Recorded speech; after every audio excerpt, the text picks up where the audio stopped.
পাখির জীবন গাছের ডালে, উড়ে পাখি ডানা মেলে আকাশে।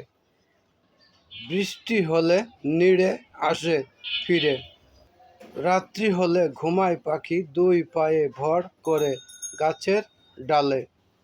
ঝড় আসলে পাখিগুলো বন্ধুর সাথে গল্প করে, গাছটি যদি ভেঙে পড়ে আমাদের অবস্থা কেমন হবে। সাথের বন্ধু বলেন যে আমাদেরকে সৃষ্টি করেছেন, তিনি ঝড় বৃষ্টি থেকে রক্ষা করবেন। আয়াত 23। মানুষ কি উড়ন্ত পাখিদের লক্ষ্য করে না? কি চমৎকারভাবে ওরা ডানা মেলে ও ডানা গোটায়। আল্লাহই ওদের উড়ন্ত রাখেন, তিনি সব বিষয়ের সমগ্র দ্রষ্টা ও সব কিছুর সংরক্ষক। 66 সূরা মুলক, আল কোরআন।